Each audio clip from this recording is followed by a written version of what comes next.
Portage, Wisconsin. Wisconsin is home to a number of Amish communities which are typically seen as quiet, quaint places. As Torah Bontrager describes it, people think of the peaceful, gently folk in this kind of idyllic society where there are no problems and everything is safe and beautiful. But Bontrager said that romanticized idea of the Amish community doesn't paint the whole picture. "I was molested quite a bit as a child by various people," she said. Bontrager said she grew up in an Amish community in Wisconsin and remembers the first time she was molested when she was 5 years old. "I knew something was very wrong about it, but I didn't have the words or knowledge about how to identify that," Bontrager said. Bontrager said her uncle, Enos Bontrager, was among several people throughout her childhood who inappropriately touched her.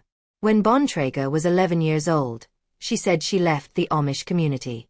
"The toughest part about it was figuring out how to survive in the outside world, figuring out how to escape," she said. Bontrager said she also left for an opportunity to go get an education beyond the Amish 8th grade. Bontrager said she was forbidden from learning at a higher level than that where she grew up. Now Bontrager lives in Manhattan, New York. She started a non-profit to help Amish women get the resources and assistance they need. Bontrager said she knows hundreds of women who have experienced sexual abuse, and that the way the Amish church works isn't welcoming for women to come forward. Both parties have to go before the church and confess about what happened, and the victim has to ask the male perpetrator for forgiveness for having tempted him, she said. "It's the woman's fault."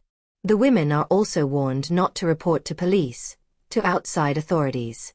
If they do, they are going to be excommunicated by the church. Bontrager said she reported her sexual abuse to law enforcement years after it happened, but nothing came of her report because of the statute of limitations.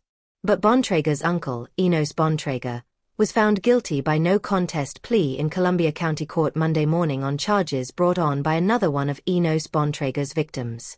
But that is just one case. Bontrager said the Amish community's lifestyle makes it easy for predators to get away with sexual abuse. Because of the isolation and the separation from the outside world, that creates a perfect environment for abuse to flourish. The Amish also have an agreement with law enforcement with the outside that we take care of our own problems.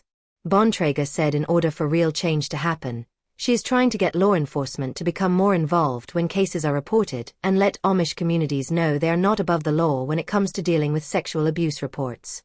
But Bontrager knows it is going to take years of work for change to happen because most women don't want to be exiled from their communities and give up everything they've ever known.